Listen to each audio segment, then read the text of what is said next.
Hello everybody, welcome back to the WillssFX channel. Today I'm going to go through all the trades I've actually taken this week in the premium group. There is a link in the description if you want to join that.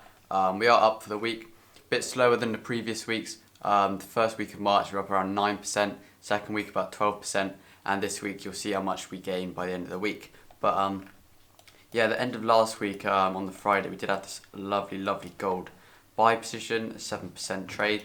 Called this, all the analysis in this zone, the price was going to make a bullish push, and there we did.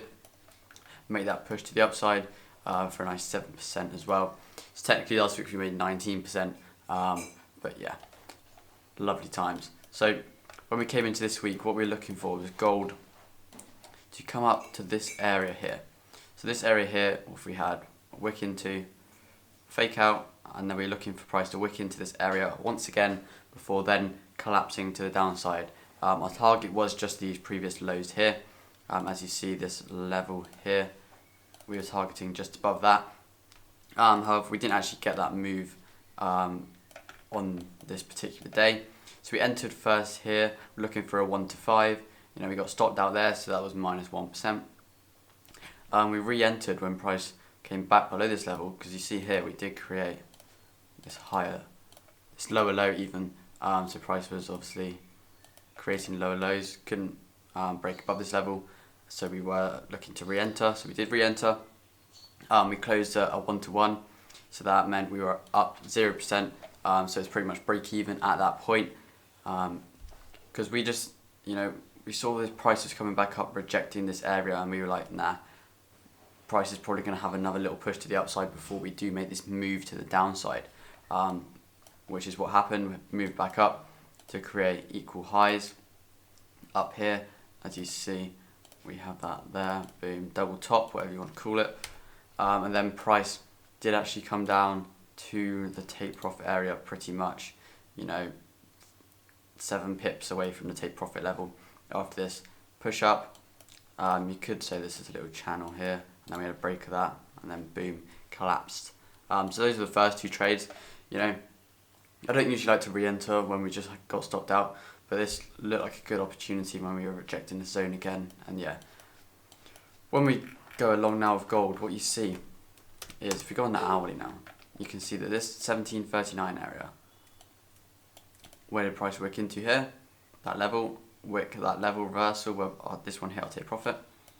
This wick to the pip into this level, drop, wick into this level, and this is where we did have the key reversal area once again at this level, 1739, and this is where we did actually look for short positions hit.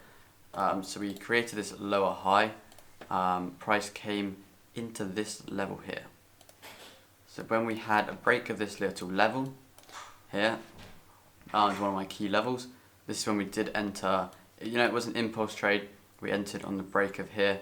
And we did catch a nice 2.6%. You see the massive wick down below, and then price would have hit stop loss. And then yeah, we had the FOMC news come out. So you know, look what it did to gold. Absolutely mental. And then yeah, we weren't looking for any more trades around that time, because that was around 6 in the evening. And I don't usually trade past like 4 or 5 o'clock. So yeah, stick to your trading plan. And if you don't have a trading plan, make one and stick to it, because it's hard to trade without a trading plan. Because, you know, if you don't look at the markets and have set rules for why you're entering a trade, then, you know, likelihood is you're not going to be consistently profitable, because you don't spot the same setups every time. And if you're back testing the same setup or the same strategy each time, and then you go into the live markets and just enter when you see a break of this area, then you see a Fibonacci rejection, so you enter on that. If you don't have one set plan, it's not going to work for you at all. Yeah, this was our next trade. So you see gold broke these lows here, and obviously this was a key level. This one here, if we go on to the hourly, you can see actually that this level here was a key level. I think it was on a 4 hour, which I had this level drawn out. Yeah, here we go. So yeah, we had this level here, pretty much this whole level here. and then we actually broke below.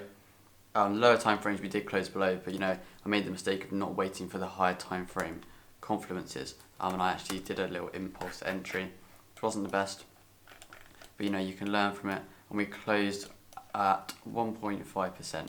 So the trades last week were like, we had this big 12% trade, we had a 7% trade, the week before a 3% trade, a 6% trade, and before that a 7% trade.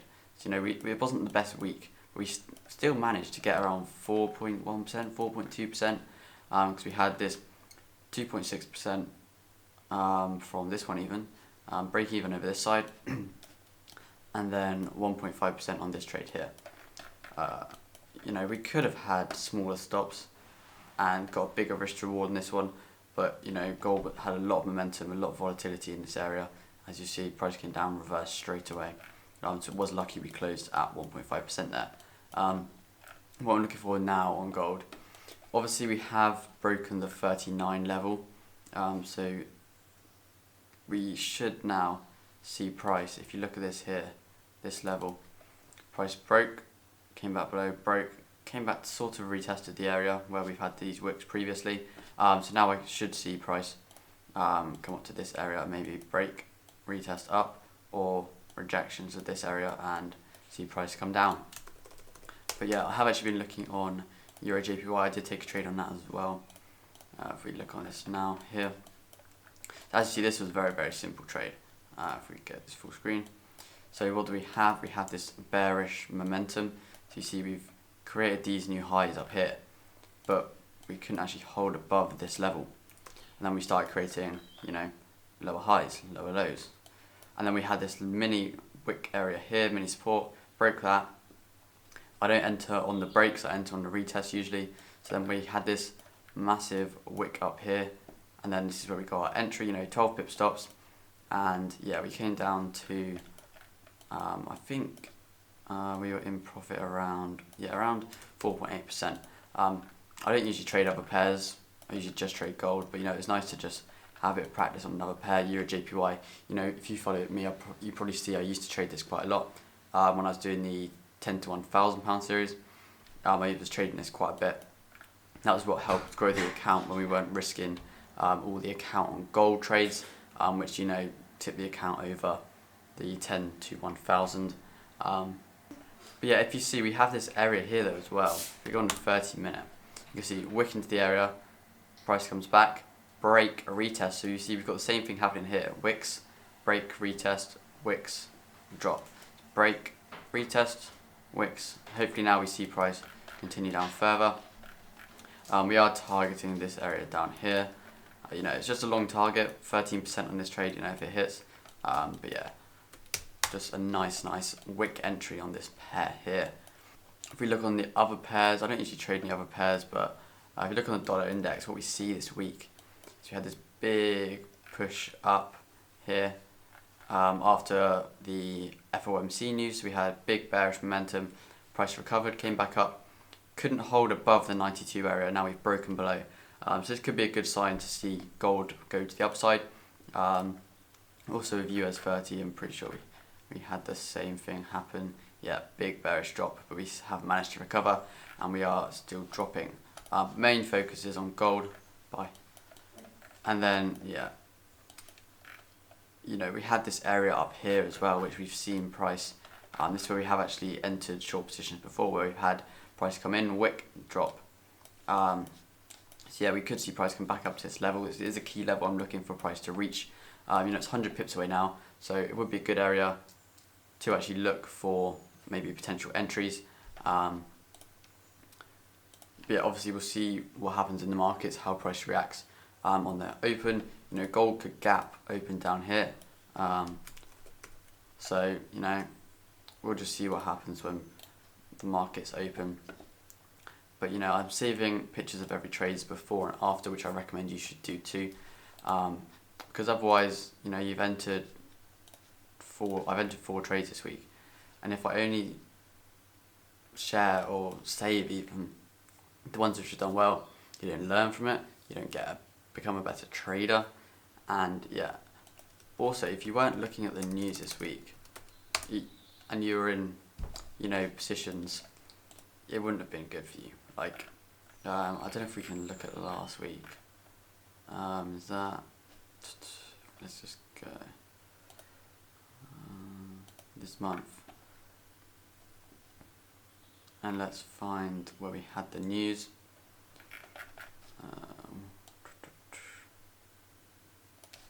Okay, so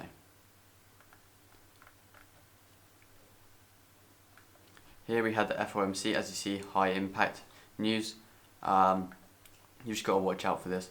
Because also we had NFP at the start of the month, which was here, which again, high impact news. But yeah, this is when NFP was. If you see, big wick up, close below. So we had actually on the NFP time 1:30, we have boom, big wick below. People were entering sells here definitely, and then boom, price stopped them all out, went up. People were entering buys, back down, stopped them all out. Then after this is when we entered our 12% trade, which I've probably gone over in previous videos. But yeah, that is the trades for this week and looking on to next week. If you enjoyed, like, subscribe. I'll see you in the next video.